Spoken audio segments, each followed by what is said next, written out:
Bienvenido a un nuevo episodio de La Trinchera, el podcast del Cajón de Griso.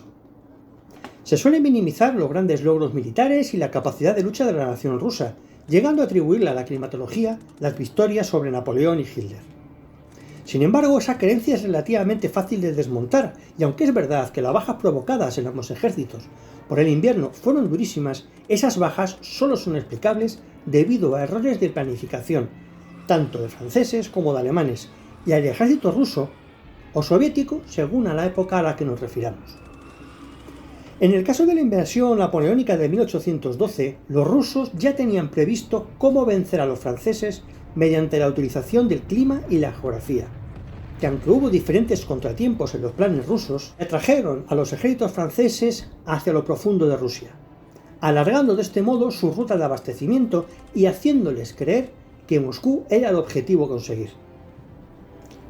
De hecho, París y Moscú se encuentran a más de 11.800 kilómetros de distancia. Y esto en línea recta. Cuando por fin los franceses llegaron a Moscú, se encontraron con la ciudad incendiada, con lo que se quedaron sin un lugar apto para poder resguardarse del crudo invierno ruso.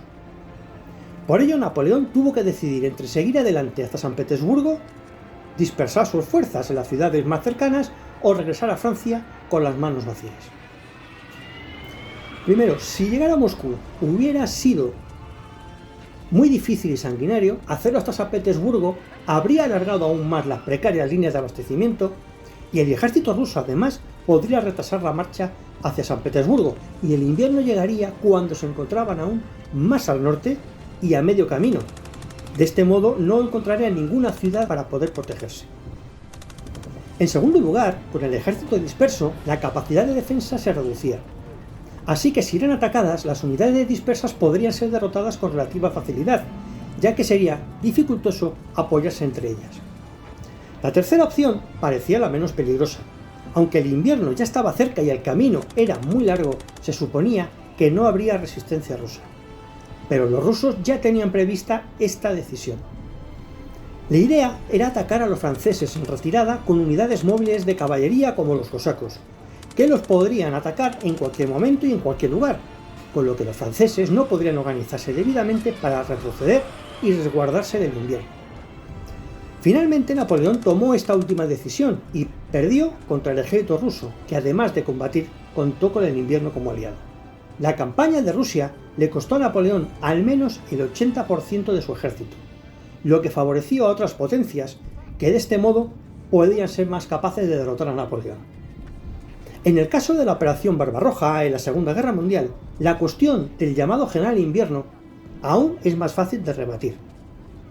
Aunque, como con la Gran Armée, el invierno se cobró numerosas bajas entre los alemanes, estas no fueron definitivas. Durante el avance alemán se encontraron con fango que bloqueaba casi cualquier movimiento. Un fango especialmente pegajoso, al que se conoce en Rusia como Rasputitsa. En este sentido, el invierno favoreció el avance alemán, pues con todo congelado, los caminos y los campos ya eran transitables. Por otra parte, las bajas alemanas producidas por el frío son consecuencias de una muy deficiente entrega de equipos de invierno, no solo de ropa de abrigo, sino también de ungüentos, aceites para la maquinaria, anticongelantes, combustibles, etc. No en vano se pensaba acabar la guerra antes de que llegara el invierno. En Moscú volvió a suceder algo igual que con Napoleón.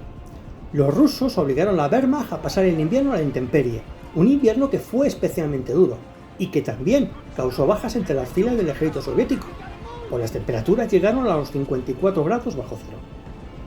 Es verdad que las tropas soviéticas estaban más acostumbradas al clima duro de las estepas rusas, pero sin armas adecuadas para el frío de nada hubiese servido.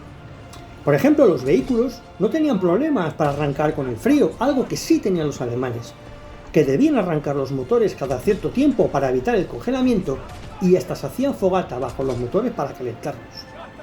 Tampoco hay que olvidar que en Alemania el invierno también es muy frío, no como en los países mediterráneos como en España. Creo, además, que también hay que destacar el hecho de que a pesar de las bajas del primer invierno, Alemania logró recuperarse y conservar la iniciativa estratégica por más de un año, lo que significa que combatieron 2 inviernos más en territorio soviético. Los problemas alemanes en el frente del este fueron más bien una combinación de errores de planificación los que produjeron esas bajas durante el frío invierno de 1941, sumado a la resistencia soviética, que forzó al ejército alemán a encajar estas bajas y a la que le sacó provecho en los posteriores contraataques, dando así un vuelco al conflicto.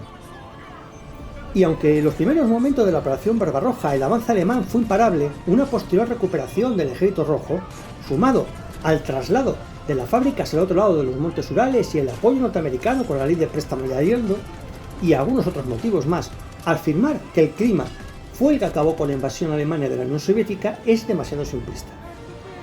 Sí está claro que el duro clima soviético fue un aliado para el ejército rojo, pero sin un pueblo sufrido y tenaz que pagó caro su esfuerzo, esto no se habría conseguido. No en vano, fue el país que sufrió más bajas en la guerra. Casi 24 millones de personas, de los que casi 9 millones eran militares, pagaron con su vida. Bueno, espero que esta historia te haya parecido interesante, así que dale un me gusta, suscríbete y compártela. Y más historias como esta las puedes encontrar en elcajondegrison.com.